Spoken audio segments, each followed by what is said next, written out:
نتجاوز المكان ونسافر عبر الزمان إلى عالم الفن والإبداع. بلاد العرب أوطاني، من الشام إلى بغداد، ومن نجد إلى يمن إلى مصر فتطواني. فلا حد يباعدنا ولا دين يفرقنا، لسان الضاد يجمعنا بغسان وعدنان. عربي أنا، ترحال بين حديث الذكريات وأجمل الحكايات. الآن فقط أستطيع أن أقول سجل أنا عربي.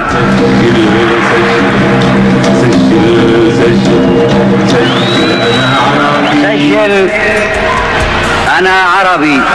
مجلة الأحلام تونس يا عربي، من قلبي أهدي سلام ومحبة مصرية.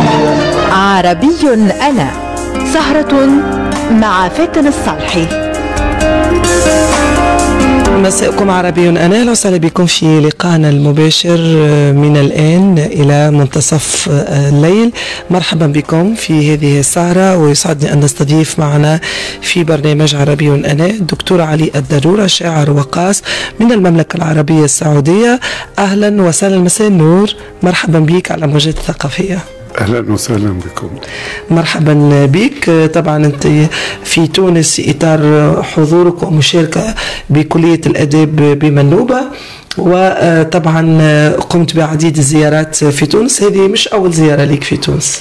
أنا هذه السنة التاسعة وأنا أدخل تونس. 9 سنوات. نعم ما شاء الله.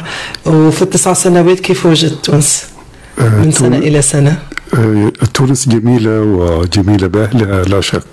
مرحبا بك في تونس دائما وأبدا. طبعا زيارتك هذه السنة لكلية الأدب بمنوبة لتقديم مداخلة في إطار الأدب المهمل، تحكي لنا شوية طبعا عن هذه التجربة.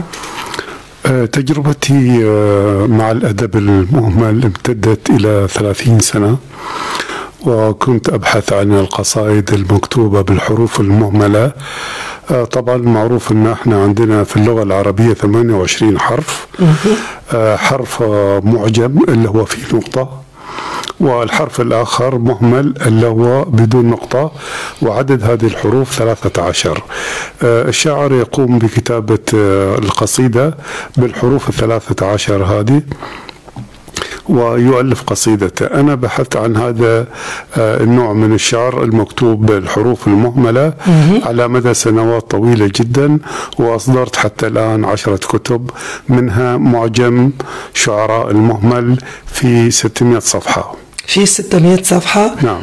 ويضم 145 شاعر من مختلف العصور ومن مختلف الدول، وكل شاعر له قصيدة وقصيدتين.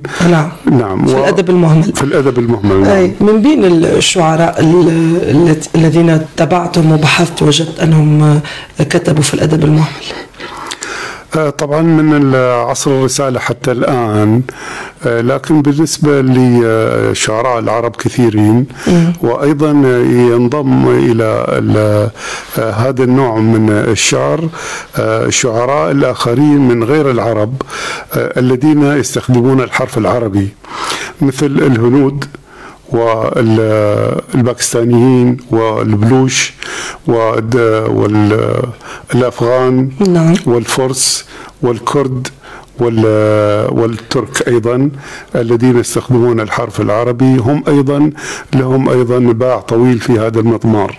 ممتاز. بالنسبة للشعراء العرب كثيرين، ويعني نذكر منهم مثلا سيدي أحمد سكيرج، وهذا قاضي مغربي كان موجود أيام الحرب العالمية الأولى، وأصدر كتابين، واحد في التصوف والثاني في الأمداح النبوية، وأيضا كلها أشعار صوفية.